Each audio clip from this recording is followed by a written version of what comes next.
sensible para captar las enzimas. El ASBIM puede dar falsos resultados positivos, ¿sí? Entonces yo le recomiendo que para que tenga mayor especificidad de cualquier tipo de metalobeta-lactamasas para su identificación fenotípica, utilice mejor EDTA. ¿Ok? Y pregunta, ¿el EDTA puede ser tetrasódico, disódico o no importa? No importa, no importa, puede ser tetrasódico, disódico o tripotásico. Al 7%. Sin ningún problema. Al 7%, del 7% al 10%. Perfecto. ¿Sí? Y en el caso de las IRT, bueno, se caracterizan porque el fenotipo permite reconocer hidrólisis a ampicilina y otras penicilinas, hidrólisis a inhibidores, principalmente el indicador, el mayor inductor es el clavulanato, pero no hidroliza otros beta-lactámicos, es decir, ya no hidroliza cefalosporinas, ni monobactámicos, ni carbapenémicos.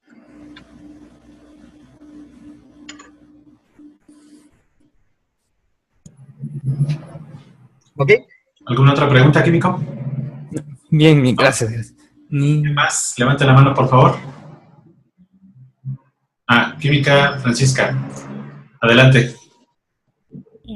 Químico, mi pregunta es con referente al unidisco del ácido clavulánico, si puede ir acompañado o solo es individual esa presentación. No, generalmente lo utilizamos por cómo se comercializa combinado con amoxicilina. Muy bien.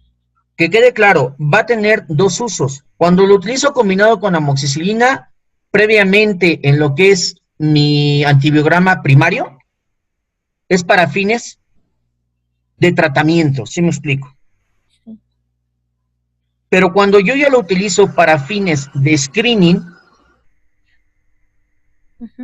es como marcador en la identificación precoz de enzimas BLE y de AMPC. Pero le vuelvo a repetir, no importa que vaya combinado con amoxicilina, se obtiene el mismo resultado. Muy bien, lo mismo es esa combinación para la identificación de las penicilinasas. Para identificación de penicilinasas no utilizamos el clavulanato. Para identificación de penicilinasas utilizamos bien el halo de referencia del disco de penicilina, esa es una. El disco de nitrosefina, esa es otra. O la concentración mínima inhibitoria de la penicilina. ¿Sí? Esos son los parámetros que se utilizan en la actualidad para detección de penicilinasas. Que quede claro, de mayor espectro o para otras especies bacterianas, aplica el disco de nitrosefina. ¿Sí? Es más sensible. Muy bien, entonces, no sé si me había confundido o hice la anotación mal, que si yo encontraba una resistencia en ampicilina, amoxicilina y penicilina, me daba una probable producción de penicilinasas. Por eso hacía la pregunta. ¿Con qué microorganismo? Bueno, en el ejemplo que nos dio fue con Enterococcus. Es correcto. En los enterococos aplica diferente, ¿sí? Okay. En los enterococos, el disco que tiene mayor sensibilidad es, bueno, el antibiótico que tiene mayor sensibilidad, porque también puede ser en concentración mínima inhibitoria, es la ampicilina. Eso es en enterococos, ¿eh?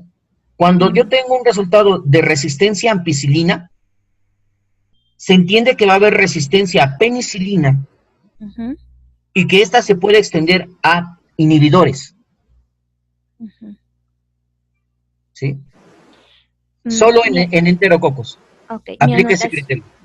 Mi anotación fue ampicilina resistente, amoxicilina resistente y penicilina resistente, producción de penicilinasas. Es correcto. Y se hace una prueba de trazabilidad entre el halo de ampicilina y el halo de ampicilina surfactán. Es correcto. Mi pregunta es, ¿esa amoxicilina que se realiza en la prueba base puede ir acompañada, como por ejemplo, con el ácido clavulánico?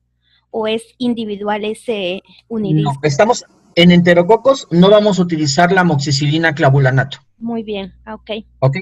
Bueno, a ver, lo vuelvo a explicar. sí. La predicción, o lo que me permite sospechar de que ese enterococo principalmente se enfoca a Faecium y fecalis, pero puede ser cualquier otra especie, ¿sí? Es productor de penicilinasa, es porque encontré un MIC con un punto de corte resistente o un halo con una referencia de resistente en mi manual del CLSI para ampicilina, Mm, ¿sí? A partir de ahí, yo puedo hacer, de acuerdo a UCAS, una prueba de trazabilidad con el disco de ampicilina con sulbactam,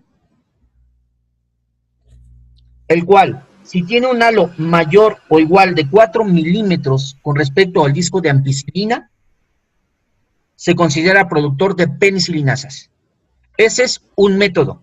Sin embargo, hay otro. ¿Cuál es el otro método? La nitrocefina. ¿Sí?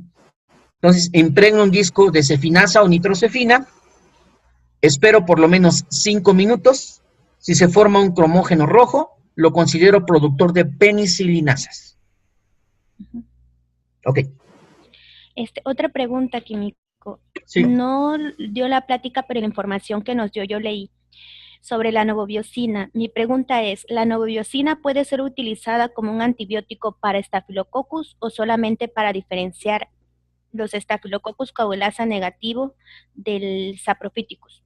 La novobiosina tiene un uso muy limitado porque tiene un grado alto de toxicidad, ¿sí? Entonces, cuando se utiliza para fines clínicos, puede utilizarse vía tópica.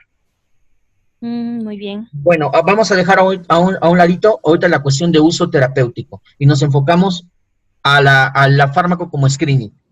Se utiliza para diferenciar entre los grupos de estafilococos coagulasa negativos más comunes, en particular, aquellos estafilococos que son sensibles se consideran, desde un punto de vista muy práctico, pero no muy específico, epidermidis.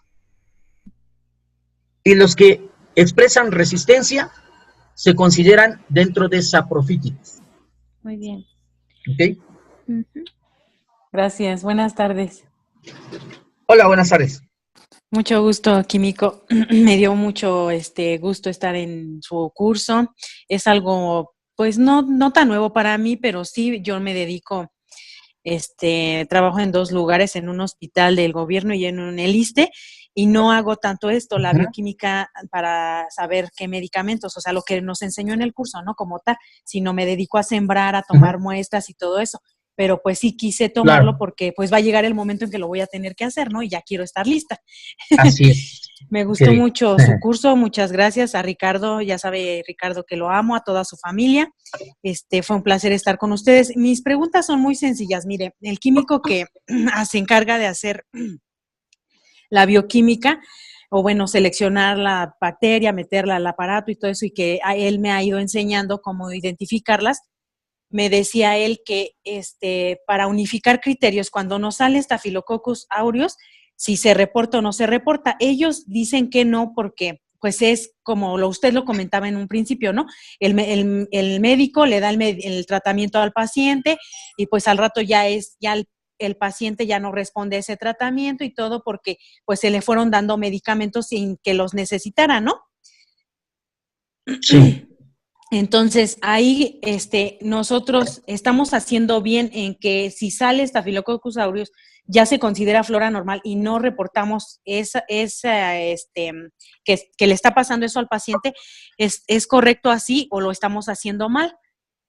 Mire, primero tiene que evaluar de dónde procede el aislamiento. Porque sí, este microorganismo forma parte de la microbiota habitual, residente o transitoria de la mayoría de las mucosas, incluyendo la piel. Sí. Sin embargo, si el espécimen proviene, ¿verdad? Si el aislamiento proviene de un fluido estéril, como la sangre, el líquido cefalorraquídeo, pues obviamente tiene mucha importancia clínica. Sí, claro. Entonces debemos primero reconocer de dónde proviene el aislamiento, de qué tipo de muestra fue recuperada. ¿Ok? Sí.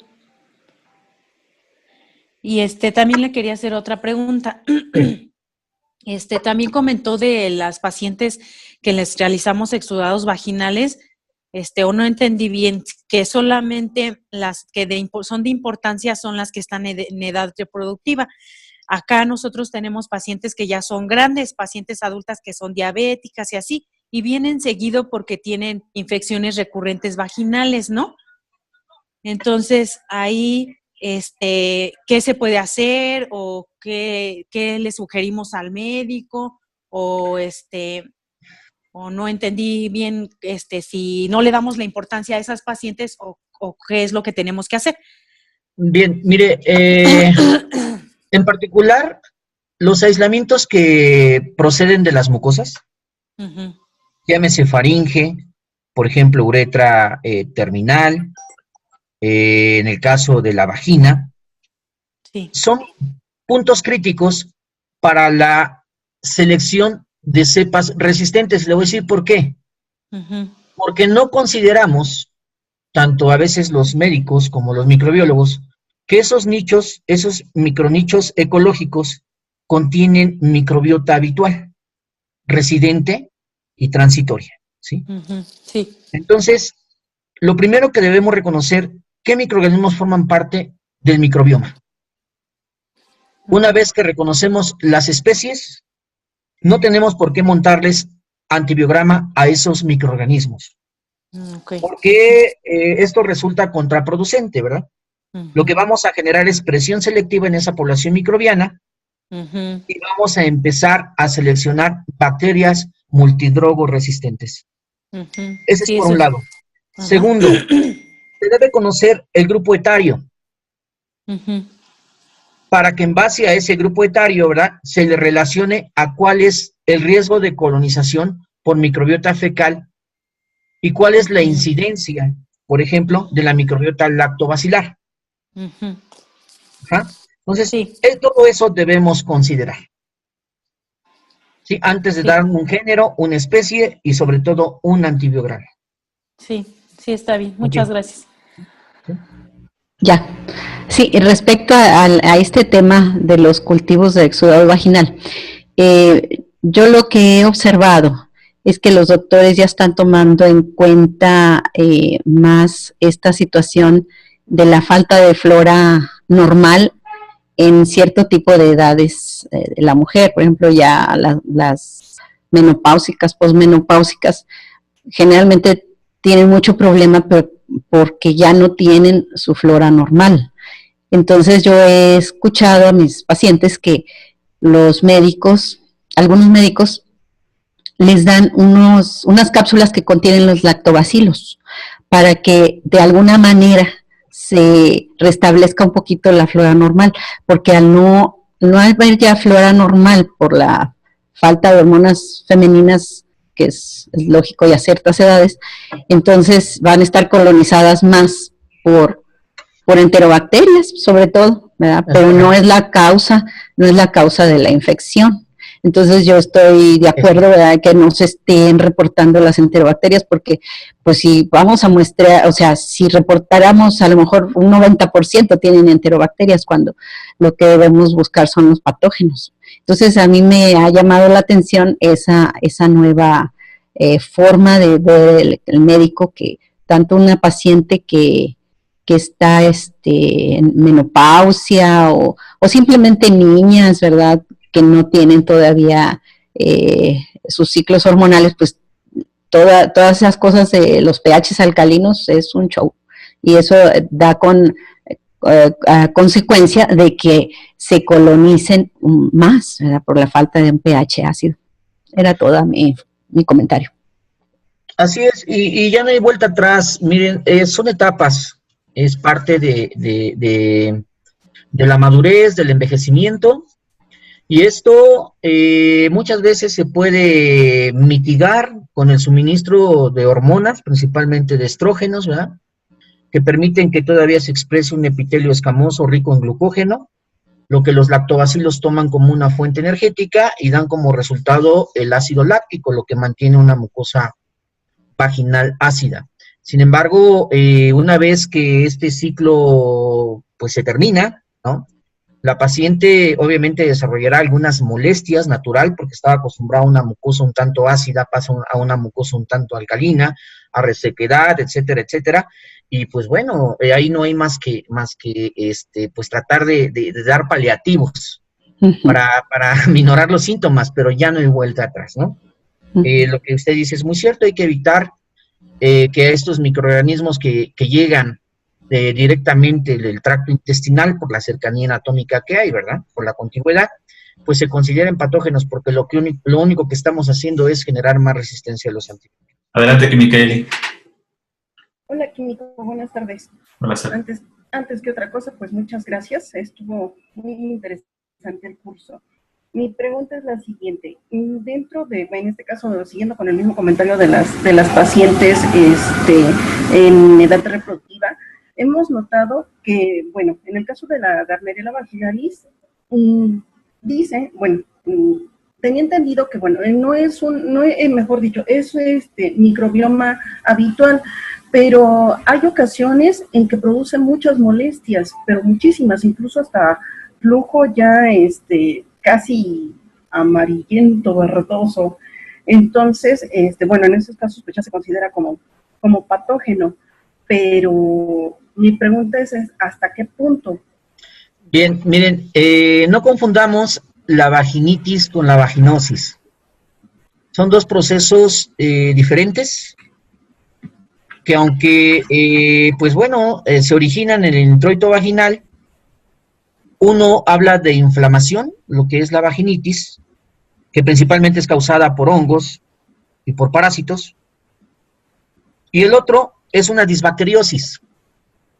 Volvemos a la cuestión del desequilibrio hormonal, del uso abusivo de antibióticos que corrompe el microsistema. Elimina los lactobacilos y permite que la microbiota fecal prolifere. En ese caso, entonces, hablamos de vaginosis bacteriana. Que quede claro, vaginosis bacteriana no quiere decir necesariamente Gardnerella vaginalis, ¿sí? Es un conjunto de bacterias, tanto facultativas como anaerobias, les vuelvo a reiterar, de origen fecal, que aprovechan la alcalinización del pH vaginal, la ausencia de lactobacilos y, por lo tanto, es permisible que se adhieran a esos receptores de membrana de esas células de epitelio escamoso que quedan libres y que proliferen. Esas bacterias no utilizan tanto los carbohidratos como fuente energética, utilizan los aminoácidos, por eso encontramos que dentro de las características del flujo vaginal de estas pacientes, pues el olor a aminas es muy típico, ¿no? ¿Ok? Entonces, que quede claro, Gardnerella vaginalis es uno de los tantos microorganismos que corrompen el microbioma, que encuentran la oportunidad junto con Mobiluncus, Peptostreptococcus, Bacteroides, Atopobium, etcétera, etcétera, etcétera, y que juntos producen vaginosis bacteriana. Pero no hablemos solamente de Gardnerella vaginalis, son muchos. ¿Sí? Ok, sí. Bien. Químico, gracias. Hola, ¿qué tal? Soy la química Tania. Hola. Pues bueno, como usted dice, entre más nos explica, más dudas tengo. De eso se trata. Para que se pongan a estudiar más. Mire, a mí no me queda claro por qué, por ejemplo, dice aquí que nosotros podemos usar el monobactam, pero va acompañado con un aminoglucósido, pero queda resistente. Ah, bueno, a ver, la pregunta no está muy enfocada, pero la voy a tratar de realizar de la siguiente manera. El monobactam o Astronam es un fármaco que puede ser de utilidad en el caso de infecciones producidas por bacterias que expresan metalobeta-lactamasas, ¿sí? En particular, NDM. ¿Hasta ahí vamos bien? Ok. Incluso cuando nosotros vemos o observamos el fenotipo de un bacilo gram negativo productor de NDM, se caracteriza por ser sensible al Astronam. Entonces, este fármaco, acompañado con aminoglucósidos, puede ser una alternativa terapéutica para esos pacientes, siempre y cuando la bacteria no produzca BLE, porque también les expliqué, Las bacterias productoras de carbapenemasa o productoras de cualquier sistema enzimático que dañe beta-lactámicos pueden combinar varios mecanismos, ¿sí? Por ejemplo, una productora de NDM también puede producir BLE. Entonces ya el Astronam queda obsoleto. Y si lo reporto y el médico le da Astronam a ese paciente y no le da el aminoglucósido, pobre paciente, no va a ser útil para el tratamiento. Va a ser hidrolizado el fármaco. ¿Sí quedó claro eso? Ok, sí, sí. O lo volvemos a explicar sin ningún problema. No, sí, está bien. ¿Ok? Sí, sí, está bien, sí, gracias. Químico, una Gardnerella vaginalis aislada en un urocultivo, ¿es indicio de contaminación Ujú. por arrastre? Primero tienen que evaluar la calidad de la muestra, Ujú. ¿sí? Ya por default, bueno, si obtuvieron la muestra por micción interrumpida, ya es una muestra de bajo grado analítico, ¿eh? Por el hecho de ser misión interrumpida, es una muestra de bajo grado analítico. Ahora, ¿qué tengo que evaluar yo paralelo a la siembra? Que como usted dice, en el caso de las pacientes en edad reproductiva puede haber mucho arrastre, sobre todo de flujo vaginal, que conlleve la presencia de esos microorganismos en la orina y que no necesariamente tengan que ver con una infección en el tracto urinario. Sin embargo, si hay indicios de que la muestra no presenta células de epitelio escamoso, es decir, es una muestra que no contiene secreciones vaginales, no al menos en abundancia, y observamos que en las células del urotelio se observa la adherencia de estos microorganismos y los comprobamos, por ejemplo, en el cultivo, pudiera ser que si se obtiene ese cultivo monomicrobiano, se trate de el agente etiológico causante de la infección del tracto urinario. ¿Ok? Entonces recuerden, por contigüidad, estas bacterias pueden producir infección. Ahora agréguenle si hay alguna alteración fisioanatómica del tracto urinario. Eso facilita su migración y condiciona al paciente a desarrollar episodios de IVO. ¿Ok? Si así lo fuera, ¿qué antibióticos se utilizarían? No hay que hacer pruebas de susceptibilidad. No hay que hacer pruebas de susceptibilidad. Esta bacteria fastidiosa, aunque viene referida en el M45, que es un manual de CLCI, ¿sí? No es necesario realizar el test de susceptibilidad porque se aborda mediante un esquema empírico. Pero sí se tiene que tener mucha certeza de que la muestra no está contaminada con secreciones vaginales. ¿Ok? Muy bien. Otra pregunta, Químico. Sí. Paciente de la terapia intensiva, al cual se le aísla un proteus y un enterococcus fecalis, ¿puede ser que no esté causando alguna infección o que forme parte de la microbiota del paciente en ese momento? ¿Pero de qué sitio lo aislaron? Secreción bronquial. Ah, no. ¿Cómo obtuvieron la muestra? ¿De una trampa? Pues siempre nos llevan las muestras. Los médicos muestrean de la traqueotomía. Uh-huh. Que se le hace al paciente, de ahí muestrean con hisopo y la trasladan al servicio. Pues bueno, no es una muestra de grado analítico. Ajá. Muy bien. Los hisopados ya en particular, prácticamente de cualquier tipo de secreciones, tienen muy poco impacto diagnóstico, porque por lo general arrastran colonización o contaminación, ¿sí? Si se sospecha de que el paciente cursa con una neumonía, ¿verdad? Lo ideal son los lavados o los cepillados, obtenidos mediante broncoscopía. O bien, si se instaló una trampa, evitar de que se acumulen gran cantidad de secreciones en esa trampa, y una vez que se está haciendo el lavado y se está obteniendo, obviamente por presión negativa, el resultado del lavado, se puede enviar al laboratorio para fines de cultivo. Pero si se deja mucho tiempo, ahí lo que vamos a obtener es una contaminación impresionante, y no nada más de esos microorganismos, de muchos más, incluyendo hongos. Sí, y ya una última pregunta. Sí. El bacillus es bacillus aislado de una muestra de hemocultivo. Generalmente se considera que el bacillus es contaminación del medio, pero en un hemocultivo, ¿qué importancia tiene? A ver, primero, ¿qué especie de bacillus es? Pues llegó un caso donde solamente se pudo identificar a través del frotis, con una tinción de Gram. Ujú. y no se pudo hacer más identificación porque no había el material para identificarlo. Bueno, entonces sería muy aventurado, ¿verdad? Llegar inclusive al género mediante una simple tinción de Gram, aunque sea muy sugestiva, el género e inclusive la especie, siempre hay que llegar mediante pruebas bioquímicas, ¿no? Bueno, sí es cierto lo que usted menciona, pero para eso existen criterios que están establecidos en las CIES para el diagnóstico de bacteremia asociada a cateterismos, ¿sí? O bacteremia asociada a dispositivos biomédicos, que vienen en su norma oficial 045 SA2 2005. Y le voy a platicar lo siguiente. Usted tiene un hemocultivo positivo para bacilos gram positivos, tiene impacto clínico siempre y cuando otro segundo hemocultivo tomado de otro sitio anatómico con un intervalo de tiempo de 30 minutos a 1 hora sea positivo por el mismo microorganismo. ¿Sí? Entonces, lo redondeo. Si tengo aislamientos de bacilos gram positivos en hemocultivos o de estafilococos coagulasa negativos, debo de confirmarlos por lo menos en 2 hemocultivos diferentes. Muy bien, muchas Ok. gracias. Sí. Química Lucero, adelante. Buenas noches. Hola.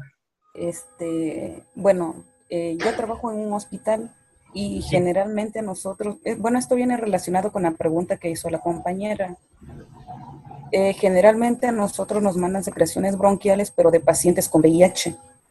Es la muestra de expectoración, no la toman ni por, bueno, en raras ocasiones es por lavado o bien mediante la trampa de Müller. Mi pregunta es, en la muestra de expectoración, si me sale un gram negativo, como por ejemplo una pseudomona o una Escherichia coli, en el caso de los pacientes con VIH, ¿es conveniente reportarla o nada más reportar o hacer la identificación preliminar? Bien, entonces, la muestra que obtienen es mediante expectoración, ¿me dice? Ajá. Ajá, entonces Sí. es mediante esputo inducido sin necesidad de la instalación de un biodispositivo. Ajá, sí. Ok, bueno, entonces tienen que evaluar primero la calidad de la muestra. Antes de reportar, puede ser inclusive una bacteria pandrogo resistente, la que usted quiera, pero antes de reportarla, debo de evaluar la calidad de la muestra. Es decir, la celularidad. ¿Había células inflamatorias? ¿Qué cantidad? Con respecto a células de epitelio escamoso. Porque si hay muchas células de epitelio escamoso y pocas células inflamatorias, esto habla de una muestra de vías respiratorias altas o una muestra que está acarreando muchos colonizantes o contaminantes de vías respiratorias altas. Y les vuelvo a repetir, no por el hecho de que es Acinetobacter, pseudomonas, de ese tipo de muestras, quiere decir siempre que sean el agente etiológico. No siempre lo son. Muchas veces están colonizando las vías respiratorias altas. Entonces hay que evaluar el grado de respuesta inflamatoria y la calidad de la muestra. Ok, y otra pregunta. Para decir que una muestra no tiene buena calidad, ¿cuál es la cantidad de células inflamatorias y de leucocitos polimorfonucleares que se deben de encontrar? Volviendo, ahí está su compañera, no sé quién sea, pero bueno, hola compañera. Bueno, otra vez una muestra de vías respiratorias bajas, ¿verdad? Ajá. Ok, bien, con respecto a leucocitos, son igual o mayor a 20 polimorfonucleares por campo y menos de 10 células de epitelio escamoso por campo. ¿Ok? Esos criterios se asocian a los criterios de Patrick Murray, Washington y Bartlett, pero están compilados en la CIE para fines del diagnóstico del paciente con neumonía de la comunidad e intrahospitalaria. Ah, ok. Muchas gracias. Sí. A ver, química, Emma. No, pues yo para aprender más mejor quiero ir al de Bacter, al diplomado de bacteriología presencial, que cuándo lo va a dar. No sé, pero es que está. Bueno, ahí les puedo dar respuesta a Ricardo Macedonio, que es el encargado de organizarlos. Pero sí lo va a dar usted. Bueno, espero, si me siguen invitando con todo gusto, si no, pues ahí está el Químico Domingo también, que es muy bueno. Bueno, sí, es que usted explicó muy bien y me gustó mucho y le digo, no tengo mucho conocimiento de esto, o sea, estoy introduciéndome porque algún día sé que lo voy a hacer, pero sí me gustaría pues aprender más, ¿no? Con usted y tomar un diplomado, sí, como tal en bacteriología. Por supuesto, claro, si hay oportunidad, con todo gusto. Gracias, químico. Nada. Quiero preguntar sobre, bueno, en el caso de los cocos gram positivos, en el test D, cuando hacemos acercamientos de discos con eritromicina y clindamicina, quería preguntar, en el caso de que no se achate el halo de la clindamicina, ¿cómo dijo que se llamaba? ¿Que era una bomba de expulsión? Es Cuando correcto. no, ok, ajá. Sí, bueno, a ver, ¿por qué hacemos este test y en dónde lo hacemos? Rápidamente. Lo llevamos a cabo para detectar dos mecanismos de resistencia. ¿En qué poblaciones microbianas? En Staphylococcus spp, en Streptococcus beta hemolíticos y en Streptococcus pneumoniae. Quiere decir que todos los viridans quedan fuera, ¿eh? Ahí no lo vamos a hacer. Bueno, entonces, el primer mecanismo se asocia al fenotipo MLSB. ¿Sí?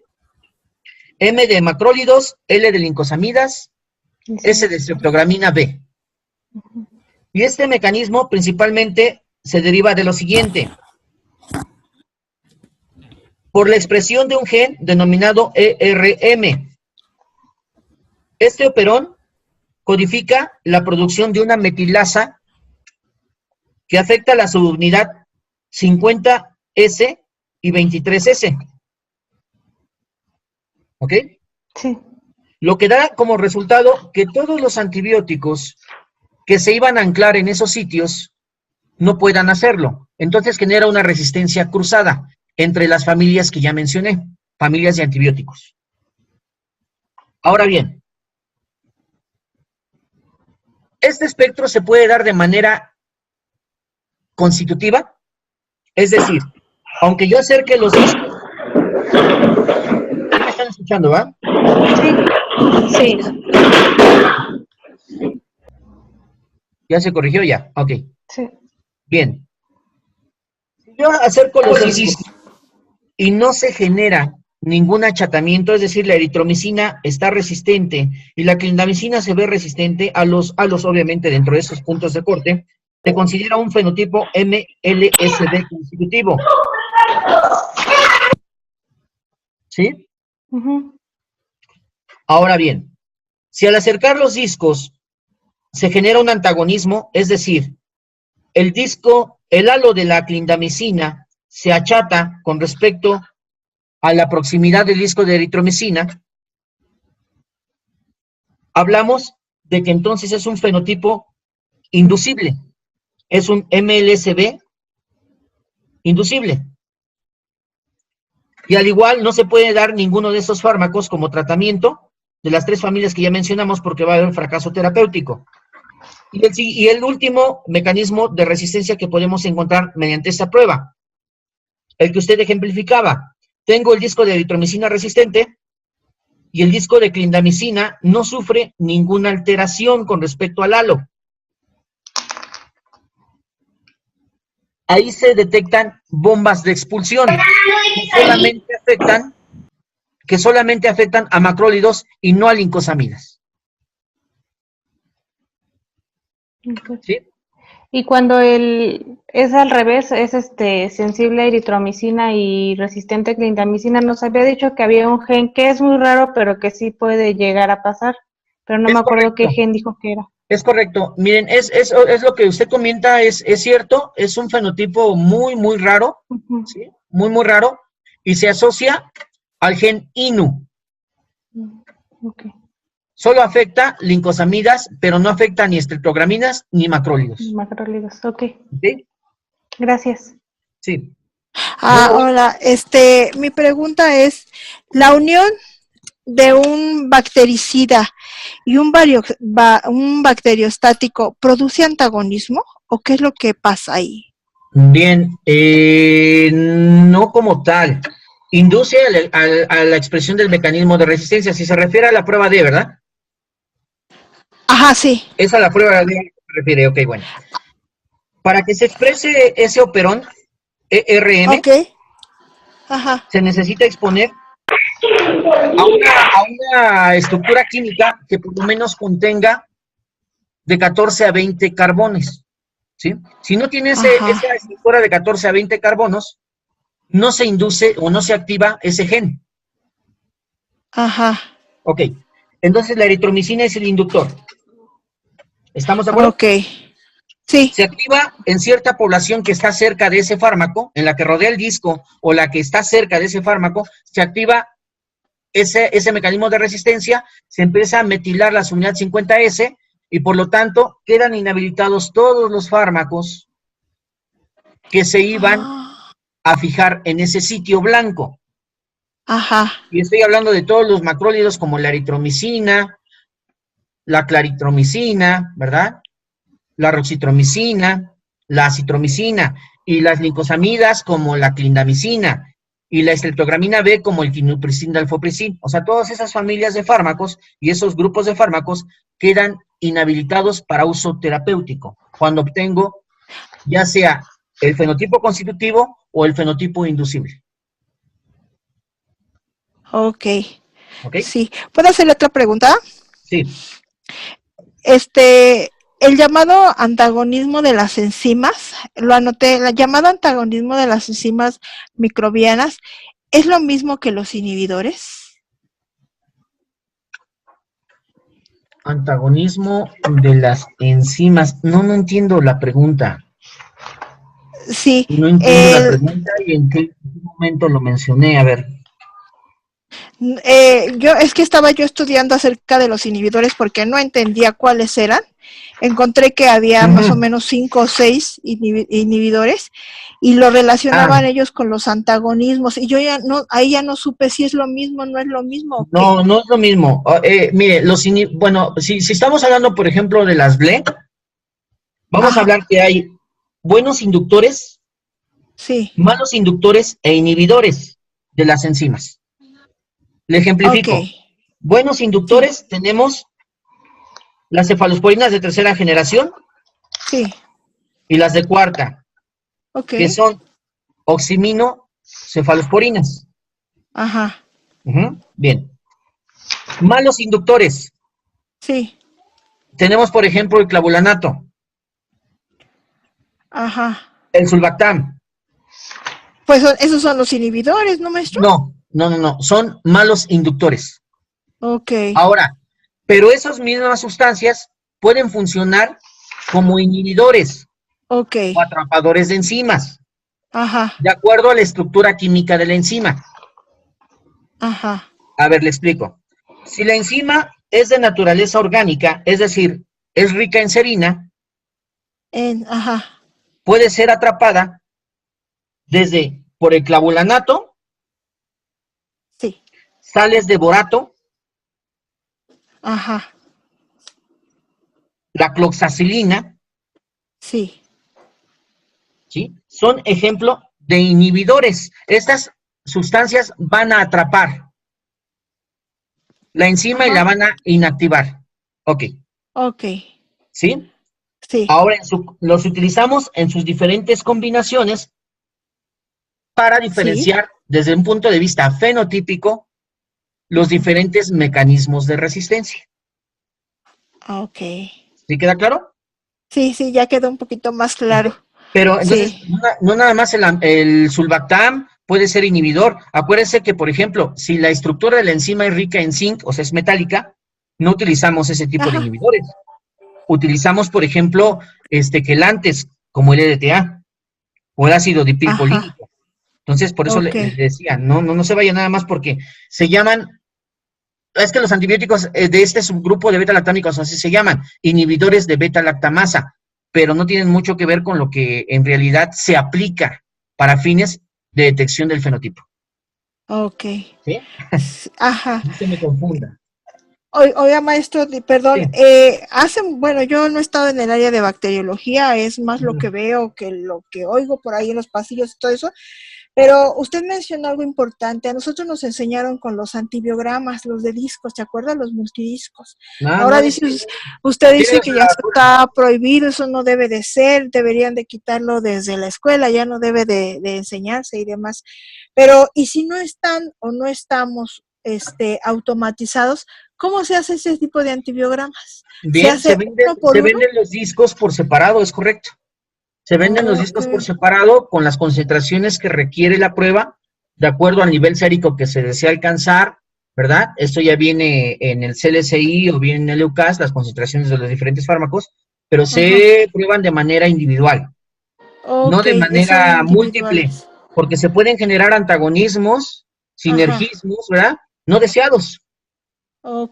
Y con ello podemos dar interpretaciones erróneas de la prueba de susceptibilidad. Entonces, no se deben de utilizar. Sí, maestro, gracias. Sí. Gracias. Con respecto a los discos combinados, yo sí he estado usando el de ceftazidima con ácido clavulánico, pero realmente no sé, de acuerdo a lo que usted nos mencionó, los otros técnicas, los otros métodos, sí se consiguen fácil en el mercado. ¿Nos puede decir quién es su proveedor? Porque yo batallo mucho acá. En Monterrey me los consiguen, pero, por ejemplo, tengo que pedirlos como con 2 meses de anticipación para que me los tengan. Bien.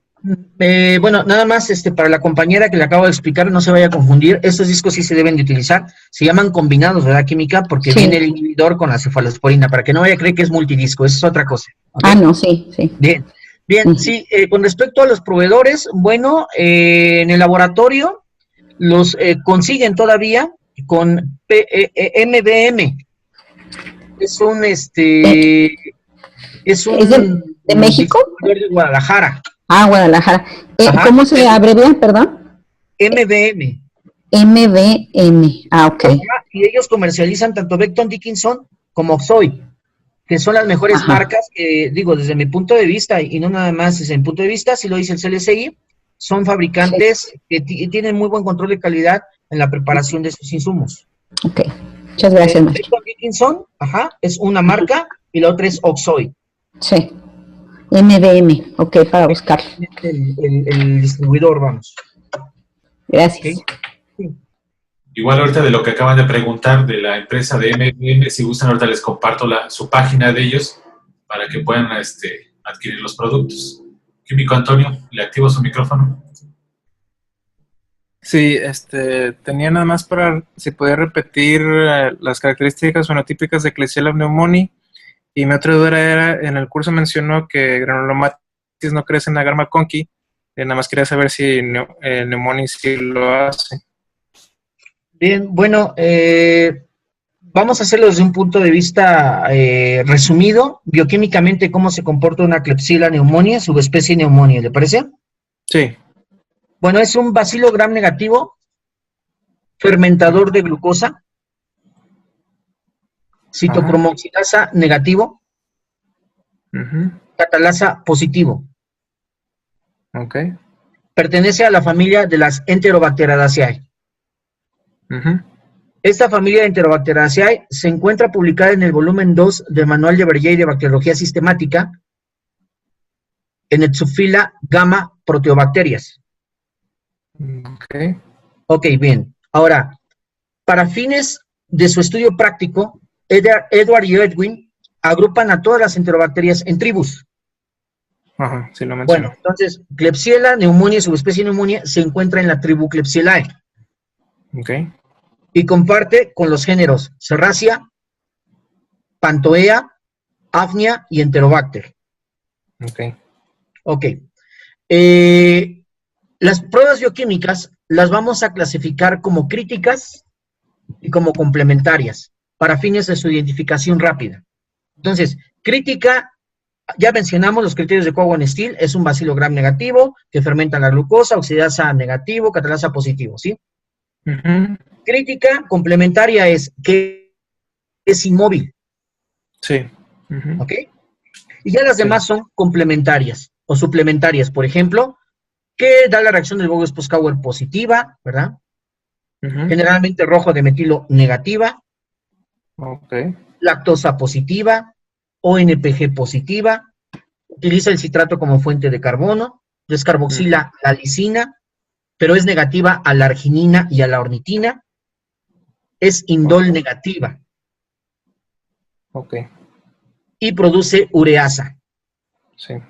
Esa es una característica, a grosso modo, o son las características fenotípicas, a grosso modo, de Klebsiella pneumoniae subespecie pneumoniae.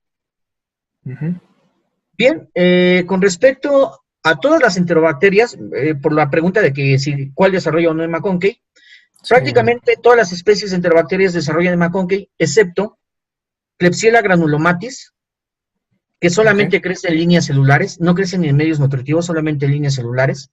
A este microenmonte se le denominaba Donovania. Okay. Es el agente etiológico de la novanosis. Después se le cambió el nombre a Calimactobacterium granulomatosis. Y en la actualidad, porque genéticamente así hay una correlación, se le agrupó dentro del género Klebsiella, ¿sí? Pero no desarrolla en agar de McConkey. ¿Okay? Son poquitas las enterobacterias que no lo hacen. Ok. ¿Sí? ¿Bien? Muy bien. Muchas gracias. Buenas noches, químico. Hola, buenas noches. Mire, nosotros, bueno, tiene poco que empezamos a trabajar la microbiología, estamos trabajando con multidiscos. Sí. De la marca MB, como usted lo dice, MBM. No, Pero, perdón, no, esos han de ser PBM los que usted tiene, y no es lo mismo. Ah, ok. Sí, no es lo mismo, MBM es un distribuidor, no un fabricante. Ok. Ah, ok. Ahora, mi pregunta es, ¿usted, qué o cuántos antibióticos para el antibiograma nos recomienda poner así en la botella para el antibiograma?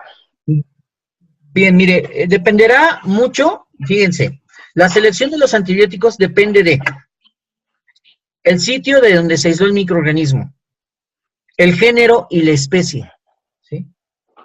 ¿Ok? Entonces, no nada más es decir cuántos voy a poner. Ahora, agréguele a esto que para evitar el sobreenzimamiento de los halos, la generación de antagonismos o sinergismos no deseados, el CLSI, no es porque yo lo quiera, el CLSI establece, así igual que Lucas, que en una placa de 100 milímetros máximo deben de ir 5 discos, distanciados a 3 centímetros uno del otro. ¿Cuándo voy a hacer una excepción a la regla? Cuando yo de manera ya premeditada voy a realizar pruebas para detección de mecanismos de resistencia, cuando hago los acercamientos de los discos. Pero eso es porque yo ya sé que voy a buscar ese mecanismo de resistencia. ¿Sí me explico? Sí. Ok. Por esa razón, el CLSI, el EUCAS, Mensura y otros institutos de estandarización establecieron que no se pueden utilizar estos modelos de multidiscos, porque restan o generan potencia, lo que se interpreta como falsas resistencias o falsas susceptibilidades en el tratamiento del paciente. ¿Ok? Ok. ¿Bien? Sí, muchas gracias. Sí. Química, Ana María. Adelante. Buenas noches, químico. Hola. ¿Podría repetir, por favor, la prueba de Matsuda y su aplicación? Sí. Bien, la prueba de Matsuda tiene una aplicación muy semejante a lo que es la prueba de Hodge. La diferencia es que en lugar de utilizar un repique fresco de la cepa problema e inocularla de manera radial del disco hidrolizado hacia la periferia, voy a utilizar un lisado de microorganismos inducido por sonicación. Ok, una vez que obtengo ese lisado de microorganismos por sonicación, genero unos surcos radiales del centro hacia afuera e inoculo un volumen que va de los 20 a 50 microlitros de lisado para que por capilaridad se acerquen al disco. Okay. Y eso lo repito con mi control positivo, control negativo y los problemas que vaya a montar, y lo incubo y lo interpreto ya igual a como se interpreta el método de Hodge. Muchas gracias. Ok. También se conoce como método tridimensional, ¿eh? Ok, muy amable, gracias. Adelante. Sí, maestro, por ahí comentaba usted en un video, pero yo creo que yo no capté bien o no viene completo, no sé. Nos estaba usted comentando la forma en que usted trabaja. De hecho, yo sí tengo dudas al respecto porque, vamos a decir, en una forma rutinaria yo lo que hago es el aislamiento o sea, siembro en las cajas de acuerdo a qué tipo de muestra es, luego a las 24 horas observo el crecimiento. Si veo colonias que de acuerdo al sitio y el paciente, porque se les hace un cuestionario al paciente, yo no trabajo hospitales de la comunidad, entonces ya tú ves y defines si es patógeno o no, le pongo un antibiograma, vamos a hablar, por decir, una enterobacteria, y pongo al mismo tiempo el sistema. Entonces yo pienso que aquí, el sistema bioquímico, pues, pienso que entonces debo de primero poner el sistema bioquímico y en base a la bacteria que es, debería de poner el antibiograma. Eso es muy cierto. Bueno, pero antes se le pasó algo muy importante, la tinción de Gram a partir de la muestra. Sí, a partir de la muestra para que sea bien. Porque inclusive a partir de ahí determino si siembro o no. Es tan crítica que me da si es una muestra de grado analítico o no. Bueno, entonces regresando y pensando de que sí, la muestra se siembra, bueno, de acuerdo al tipo de espécimen se seleccionan los medios de cultivo. Sí. Se inoculan. De acuerdo a las características del espécimen y a la epidemiología, se elige si se siembra en condiciones aeróbicas, en microaerofilia o en condiciones anaeróbicas. Va a depender mucho del tipo de muestra, ¿sí? Se incuba el tiempo necesario y se interpreta. Siempre lo que yo interpreto en las placas de agar, debe correlacionar con lo que observo en el Gram. Sí. Recuerden, no es Gram a partir de la colonia, es Gram a partir del sitio de infección. Entonces ya va a haber una trazabilidad. Si hay congruencia, evalúo los factores de virulencia del microorganismo. Acuérdense que aplicar los criterios de Koch a esas alturas, por aplicarlos, no es válido. ¿A qué voy con esto? No todo lo que crece va a ser patógeno, sobre todo si viene de mucosas. Tengo que evaluar si expresa factores de virulencia, ¿sí? Tengo que evaluar la probable incidencia de ese microorganismo en esa población y el impacto. Y después de que ya tengo todo eso, que no tarda más que es el razonamiento, y por eso genero estadísticas mensuales y todo el rollo, no tarda mucho tiempo en hacerlo, entonces ya en base al CLSI, que son mis guías, en base a UCAS o mensura, selecciono los antibióticos y corro mi antibiograma. Si tiene sistema automatizado, los sistemas automatizados se basan en esas guías, y si tiene sensiliscos, usted debe de basarse en esas guías con la selección, la concentración de los antibióticos y la combinación de los mismos. ¿Sí? Sí, gracias. ¿Qué entusiasmo? Yo quiero hacer una pregunta. Sí, adelante. Bueno, mire, es que donde yo trabajo, sembramos los urocultivos y después observamos un fresco. Solo que, bueno, yo fui a hacer prácticas a otro laboratorio y ahí me dijeron que pues ya no era necesario el fresco, que eso pues ya quedó obsoleto, pero ¿qué tan cierto es? Bueno, pues qué equivocados están. Primero, a ver, regresando un poquito al orden de cómo se debe procesar una muestra, primero es, hablando de orina, primero es observar el sedimento. Paralelo a esto, ¿verdad? Tengo una alícuota que no he contaminado y es la que voy a inocular en mis placas. La lectura del sedimento me va a dar el grado no vamos a llamar de pureza, pero sí el grado de calidad de la muestra para poder ser cultivada. ¿Sí? Una muestra evidentemente contaminada, observada al microscopio, ¿verdad? Con una gran cantidad de células de epitelio escamoso, en el caso de enfermedad reproductiva, es una muestra que no debería cultivarse, porque lo que voy a obtener es contaminación o colonización. Sí, bueno, lo que nosotros hacemos es que primero sembramos y luego ya observamos el fresco para tener un preliminar. Y bueno, yo... Ah, muy bien. Sí, esa era mi duda porque luego, como le digo, yo fui a otro laboratorio a hacer prácticas y me dijeron, no, pues ya estás trabajando de más en observar el fresco. Y pues Bueno. esa era mi duda. Más bien allá quieren trabajar de menos, ¿no? Ah, bueno. Ok, gracias. Bien. Química Claudia, le activo el micrófono. Adelante. Gracias. Le quería preguntar si detectamos una metalobeta-lactamasa. Habíamos dicho, bueno, nos había dicho que el Astronam podría ser una buena opción terapéutica, pero si al hacer acercamiento de discos de Astronam con clavulanato se hacía el efecto huevo, ya no era una buena opción terapéutica. Es correcto. Bueno, entendí que era porque venía como un hable, ¿no? Atrás. Es correcto. Pero Combina el no entiendo mecanismo. muy bien por qué afectaría que viniera un hable si bueno, no entiendo muy bien por qué sería que la Astronam ya no sería una buena opción Bien. terapéutica. Otra vez, las metalobeta-lactamasas, cuando no expresan mecanismos combinados con otros, es decir, cuando la cepa no enmascara otro mecanismo de resistencia que afecte al monobactam, se puede dar como tratamiento. ¿Sí me explico? Pero en este caso, si la cepa combina una beta-lactamasa de espectro extendido o BLE, va a hidrolizar el fármaco. Por lo tanto, no va a ser útil en la terapia. Okay. ¿Sí me explico? O sea, Y ¿se eso- crearía como un sinergismo entre los dos mecanismos? Sí, bueno, realmente se van a expresar los dos.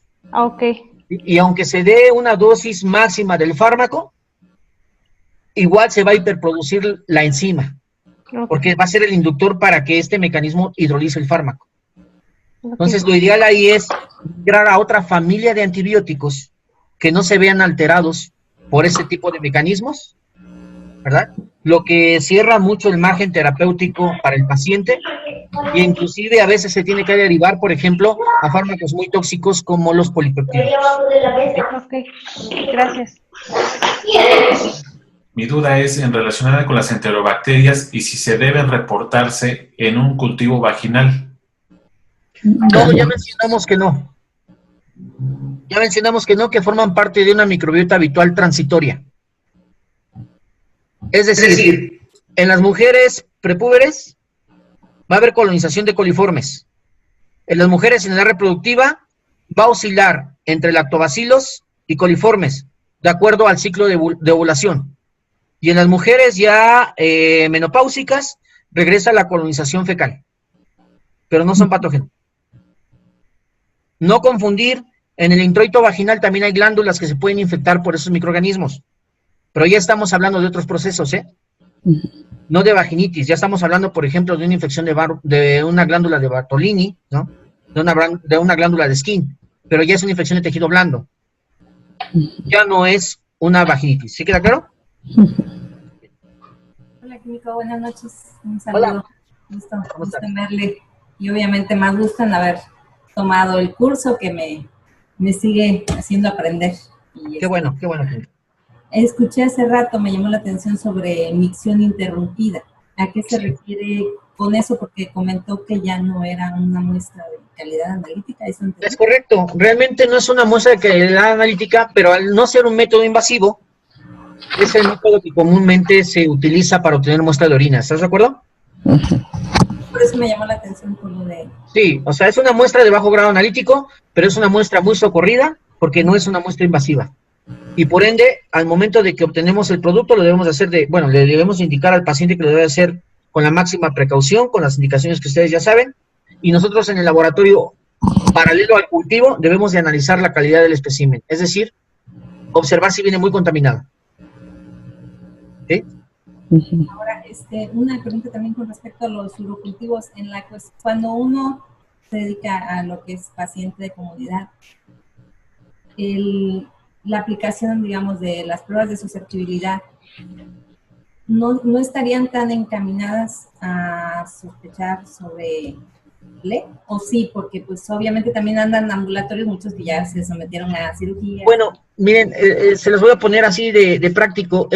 La principal fábrica de mecanismos de resistencia, esto es decir, de inducción a conjugación e intercambio de genes en las bacterias, es el colon. ¿Okay?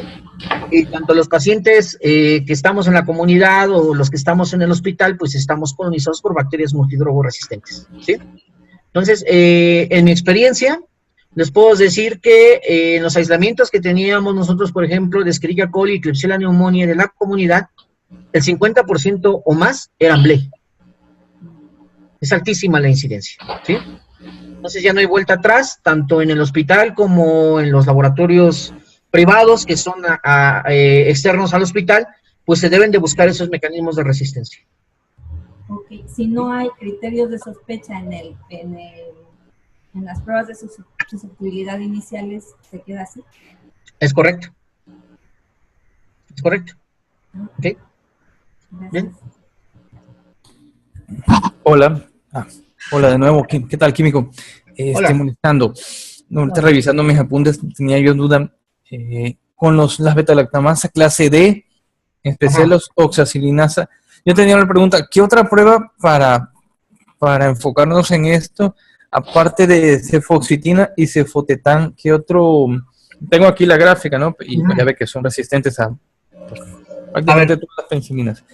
¿Qué otra podría yo utilizar para ese tipo de fenotipo de las oxacilinasas clase D? Bien, en particular, las oxacilinasas las vamos a subclasificar en dos tipos, ¿eh? Oxacilinasas que no hidrolizan carbapenémicos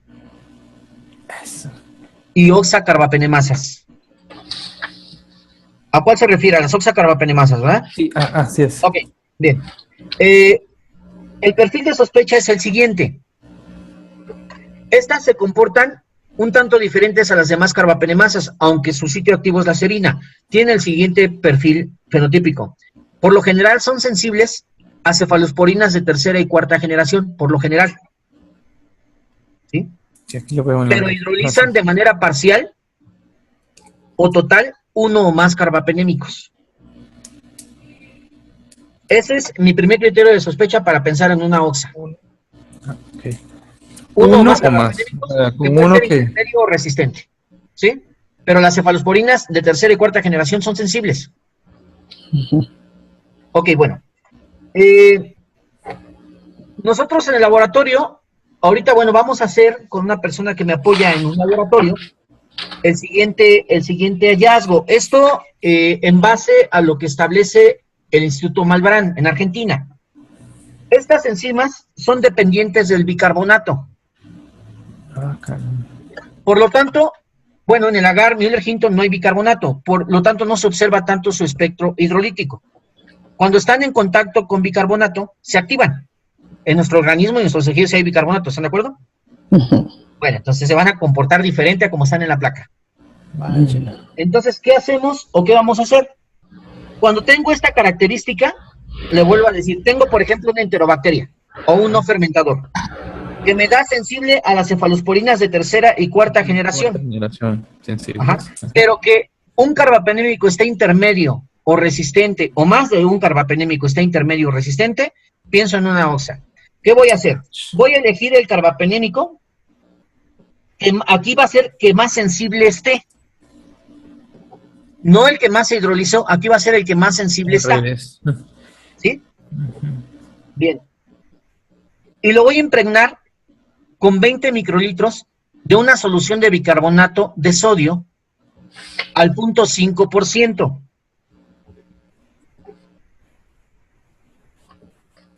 Ok. Voy a hacer una prueba de tamizaje de mi cepa problema.